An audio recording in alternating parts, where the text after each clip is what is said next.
ગઈકાલે વિધાનસભામાં આપણું બજેટ તો રજૂ થઈ ગયું છે, પણ શું તમે જાણો છો કે વિકાસ કામોની જે મોટી મોટી વાતો થઈ રહી છે તેની પાછળ ગુજરાત સરકારે કેટલું દેવું ઊભું કર્યું છે? પ્રજાને વિકાસ કામો માટે મોટા મોટા આંકડાઓ તો દેખાડવામાં આવે છે, પણ ગુજરાત સરકારે જે દેવું કર્યું છે એ આંકડો કંઈ નાનો નથી. ગુજરાત સરકારે ટેક્સની આવક ઘટી તો સામે જાહેર દેવું વધાર્યું છે, અને આ દેવાની રકમ લાખો કરોડો રૂપિયામાં છે. ગુજરાત સરકારે કરેલા દેવાનો હિસાબ જોઈએ આજના અહેવાલમાં. જય હિન્દ. PSI TV ન્યૂઝ પર આપની સાથે હું છું નિધિ ગઢવી. ગુજરાત સરકારનું જાહેર દેવું સતત વધી રહ્યું છે, અને આ વધતું દેવું ચિંતાજનક પરિસ્થિતિ ઊભી કરે છે. માર્ચ 2024ના અંતે ગુજરાત સરકારનું કુલ જાહેર દેવું 3,77,962 કરોડ રૂપિયા હતું, જે રાજ્યની કુલ જીડીપીના 15.34% છે. માર્ચ 2024ના અંતે ગુજરાતનો વર્તમાન જીએસડીપી 24 લાખ કરોડની આસપાસ હતો. 2023માં ગુજરાત સરકારનું જાહેર દેવું 3,38,476 કરોડ રૂપિયા હતું, જે હવે 3,77,962 કરોડ રૂપિયા સુધી પહોંચી ગયું છે. જો માત્ર છેલ્લા 5 જે વર્ષ છે તેના આંકડાઓની જો આપણે વાત કરીએ તો 5 વર્ષમાં રાજ્યનું દેવું 79,152 કરોડ વધી ગયું છે. આ 5 વર્ષના આંકડા ઉપર જો નજર કરીએ તો વર્ષ 2020-21માં 2,98,810 કરોડનું દેવું ગુજરાત સરકારની ઉપર હતું, જે વર્ષ 2021-22માં 9,492 કરોડ વધી ગયું અને એ થઈ ગયું 3,08,302 કરોડ. એ પછી વર્ષ 2022-23માં એની અંદર 31,381 કરોડનો વધારો થયો અને પહોંચી ગયું 3,39,683 કરોડ રૂપિયા પર. એ પછી વર્ષ 2023-24ની વાત કરીએ તો તેની અંદર 49,698 કરોડનો વધારો થયો અને દેવાની જે રકમ છે એ પહોંચી ગઈ 3,89,381 કરોડ સુધી.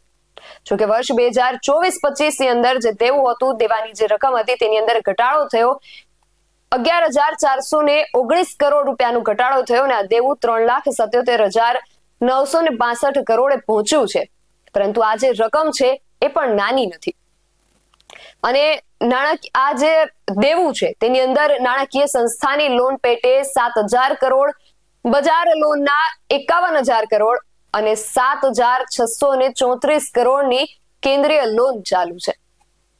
અને જો નિષ્ણાંતોની વાત માનીએ તો આ જે દેવું છે તેની અંદર આવતા વર્ષે હજુ પણ વધારો થવાની સંભાવના છે, અને 2025-26માં 4,55,537 કરોડ સુધી આ આંકડો પહોંચી જવાની શક્યતા છે. ગુજરાત સરકાર વર્ષ 2025-26માં 89,501 કરોડ એટલે કે તેની જે કુલ આવક છે એના 24.40% જેટલી રકમનું દેવું કરશે. એટલે ગુજરાત સરકારનું કુલ દેવું વર્ષ 2025-26માં 4,55,537 કરોડને આંબી જશે.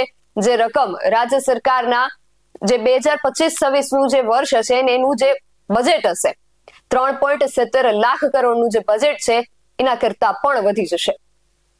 જોકે રાજ્ય સરકાર એટલા માટે રાહતનો શ્વાસ લઈને અત્યારે બેઠી છે કે નાણાં પંચે દેશના દરેક રાજ્યો માટે દેવું કરવા માટે જે મર્યાદા નક્કી કરી છે તે જે તે રાજ્યની કુલ આવકના 27.10%થી વધારે ન હોવું જોઈએ.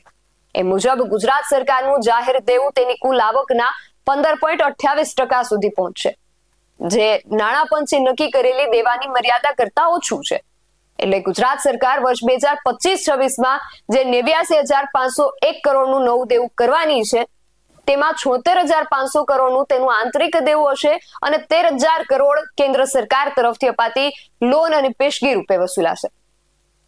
માટે નવી જે યોજનાઓની તો જાહેરાત થઈ ગઈ છે, પણ આ બધાના ખર્ચ પર સરકાર કઈ રીતે પહોંચી વળશે એ પ્રશ્ન છે. અને કાં પછી એવું કરશે કે અત્યાર સુધી જેમ કર્યું એમ અંતે આ રીતે દેવું વધારશે. આમ આદમી પાર્ટીના ગોપાલ ઇટાલિયાએ સરકારને મેણું મારતા પોતાના સોશિયલ મીડિયા પર કટાક્ષ કરતા લખ્યું છે કે ગુજરાતનું દેવું વધારવા બદલ ભાજપના સૌ નેતાઓને અભિનંદન અને શુભેચ્છાઓ.